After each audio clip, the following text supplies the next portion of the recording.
The Sony PlayStation 5 is a next-generation gaming console capable of playing everything from Blu-ray discs to Billy-Ray discs. The 2011 science fiction film In Time imagines a world where the currency is your time left to live, and when it runs out, you die. You've heard the expression, time is money. Well, this is actually where that expression comes from. Also, when they shoot 3 pointers, instead of yelling money, they yell time. So how much time would a PS5 cost you if you're a resident of the world of In Time?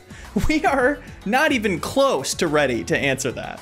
Let's explain a few things first. In Time, it's the year 2169, and humans are born with 1 year of time on their clock, which is burned into their forearm. When they reach the age of 25, they stop aging and that clock starts ticking down. They can earn more time by working or transferring it to each other by touching wrists. Justin Timberlake stars as Danny Minute. Just kidding, but you believed me. He tends to start each day with around 24 hours on his clock, which he has to split to support his age-frozen sister mom. But our hero, Stevie Seconds, is struggling to hit the quotas at his factory job as his community is ravaged by inflation, and not the hot kind. Conversely, in our world here, we use something called money to buy PS5s. Money is those little pieces of paper that you give to the pizza man. Money is like crypto that hasn't been authenticated by the blockchain. So now that we've defined all the terms, let's start crunching the numbers.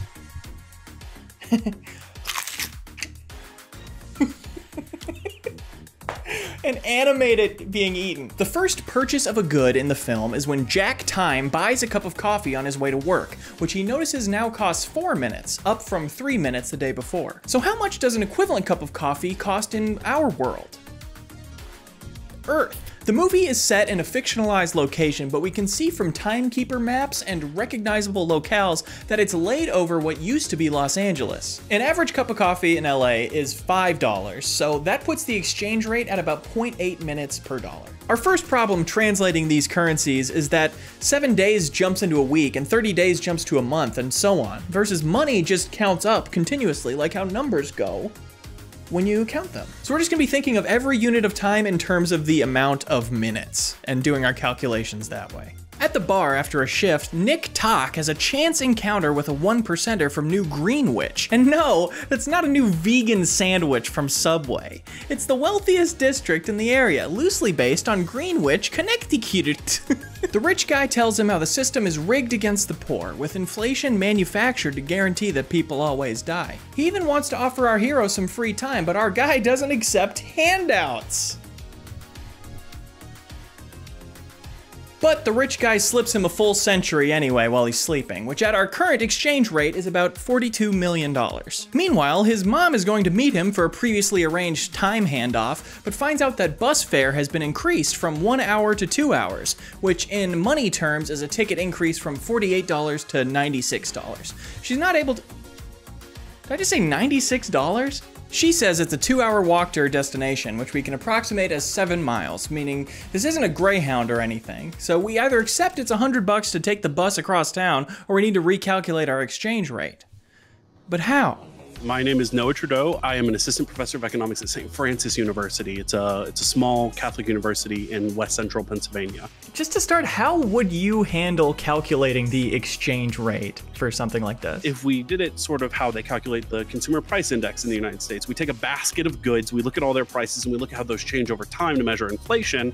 If we did that sort of for the movie itself, across the movie to like real world dollars, what we'd probably do as like a scientist is we take all of these data points that we have and then do some sort of averaging among. So let's try this new exchange rate and average the two. We're gonna call it $5 for bus fare that just got doubled. That's erring on the heavy side. So 120 minutes divided by $5 gets us 24 minutes. And averaging 24 minutes with our old exchange rate of 0.8 minutes gives us 12.4 minutes per dollar. So that's our new exchange rate for the time being. Anyway, this guy's at the meeting going, where's my hot mom? I can't find my hot mom. And she can't make it in time, so she passes away. And now her son, Clock Jr.'s got to head into the ultra-rich zone and get revenge on the time-hoarding elite. Arriving in Zone 1, he's told it costs 2 months for a standard room at an upscale hotel, which is about $7,000. But an actual night in a luxury hotel is only about $900. So our exchange rate off this transaction should be 97. That's a huge jump from 12.4 since we've gotten into the rich district.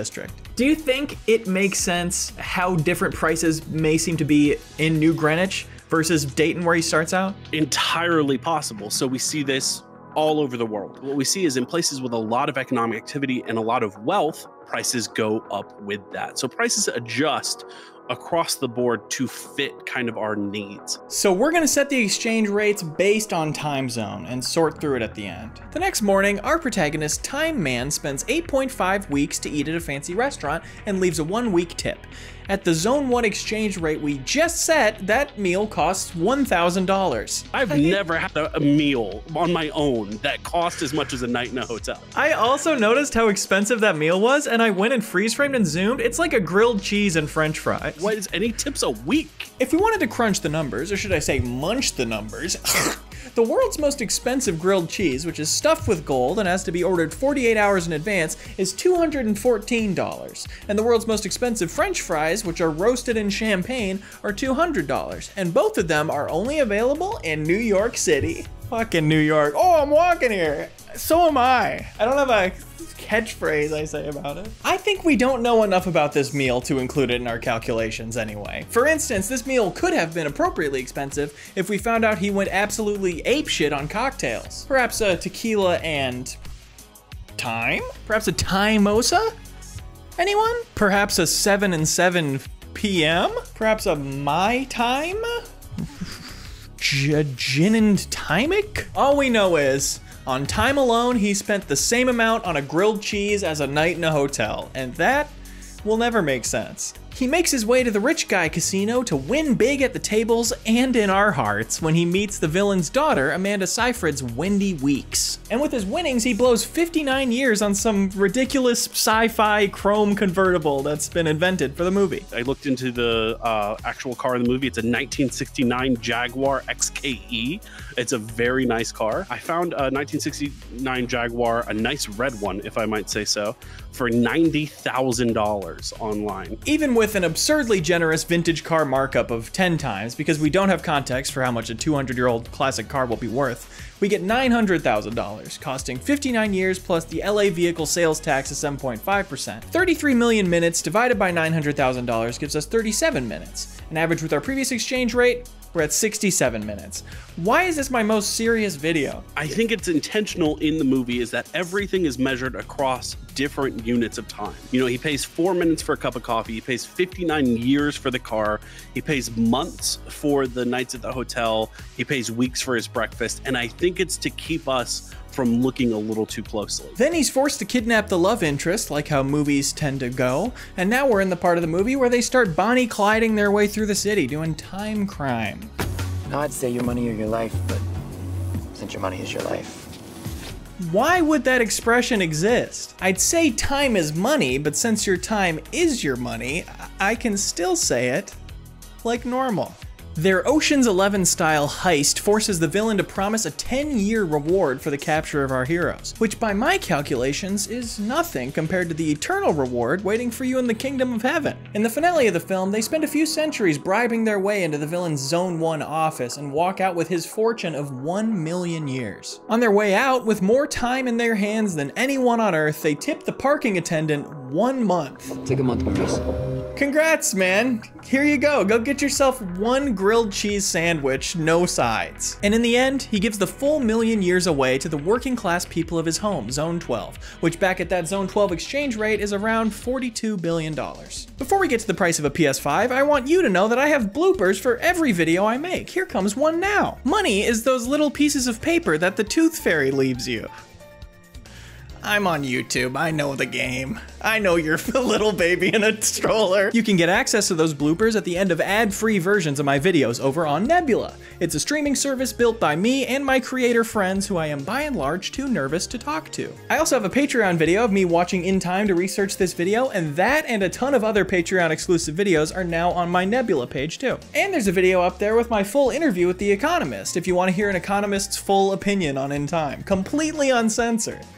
But full disclosure, he never swore or got naked. Oh look everyone, it's Nebby, the Nebula mascot that I made up and Nebula doesn't even know about. Hi Nebby, you look like a little Grinch figurine. What kind of savings can fans of my channel expect? It's 40% off annually.